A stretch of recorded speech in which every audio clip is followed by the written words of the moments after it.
जानेवारीच्या पार्श्वभूमीवर काल मुंबईमध्ये कलम 144 लावली आहे. ड्रोनला परवानगी बंद केली आहे. ड्रोनची नाही आवश्यकता, परंतु 144 त्यांनी 18 तारखेपर्यंत लावलेली होती. आता माहिती नाही मला, परंतु आता आमचा नाविलाज आम्ही जाणार आहेत. आम्ही 18 तारखेपर्यंत त्यांनी 144 लागू केला होता म्हणून आम्ही 20 तारीख धरली होती. तुम्ही पुढे लांबीत राहणार तर आमच्या न्यायापासून आम्ही हटणार नाही. 26 जानेवारी त्यांनी कारण दाखवलेलं हो नाही ते ठीक आहे, त्यांचं असू शकतं. परंतु आम्ही त्यांच्या 144चा आणि सरकारचा सन्मान केला होता की आपण 18ला न जाता 20ला जाऊ, परंतु आमचा नाविलाज आहे, आम्हाला जावं लागणार आहे 20ला. मराठ्यांना सरसकट आरक्षण हे प्रश्नचिन्हच आहे, नरेंद्र पाटलांनी म्हटलं. नाही मिळालंय, प्रश्नचिन्ह फिरण्याचं काय संबंध, मिळालं. 54 लाख नोंदी सापडल्यात, परिवारांना मिळायला लागलं. 2-2.5 करोड मराठ्यांना आताच मिळाले, थोडं राहिले आता मिळालं. छत्रपती संभाजीराजांनी काल स्वराज्य पक्षाची स्थापना करायचे जाहीर केलेलं आहे. एका वृत्तवाहिनीशी बोलताना बोलले.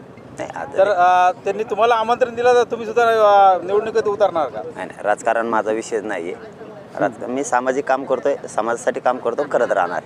जालन्यात कुणबी सेनेने काल आरोप लावला होता राजेश टोपेंवरती. आमच्यावर अन्याय होतोय आणि राजेश टोपेंमुळे आमच्यावर जास्त अन्याय होते आणि या सर्व दंगलीसाठी राजेश टोपेंवर त्यांनी आरोप केले होते. मग आता त्याचं उत्तर ते देतील ना, मी कसं देणार त्याचं उत्तर? अंतरवली सराटीचे जे आंदोलन झालं ते प्री प्लॅन होतं असं त्यांचं प्री प्लॅन होतं आणि त्याला आंदोलन तुम्हाला सांगतो, कोणाचे विचार घेऊन जर आंदोलन केलं तर इतक्या 5-5 महिने टिकत नसतं. कारण वेळोवेळी त्याला विचारायचं, त्याला सांगायचं, शब्द विचारायचे. इथं तुम्हाला भिडायचं, कोणाला विचारून बोलायचं म्हणलं इथं सोपं नाही.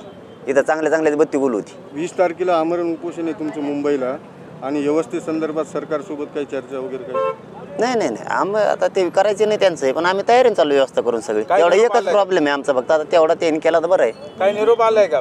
नाही काय नाही निरोप. सेनेचं असं म्हणणं आहे की आमचं आरक्षण आम्हाला द्या. मूळ आरक्षण आमचे हकदार आम्ही आहोत. मराठ्यांनंतरच्या पहिले आम्हाला आरक्षण द्या. आम्ही जे डॉक्युमेंट दिले ते टोपे साहेबांना, त्यांनी त्याचा गैरवापर केला. मराठा कुणबी एकच आहेत ना, वाईनदेशी मराठा असे त्यांचं आमच्या नोंदी सापडल्यात. आमच्या पुरतं आम्ही असं बोलतो की सरकारी सापडल्या, आडमोठपणा नाही आहे. सरकारी नोंदी सापडल्या, त्यामुळे ओबीसी आरक्षणात मराठा जाणार आहे, गेला आता. चलो धन्यवाद भाऊ. धन्यवाद.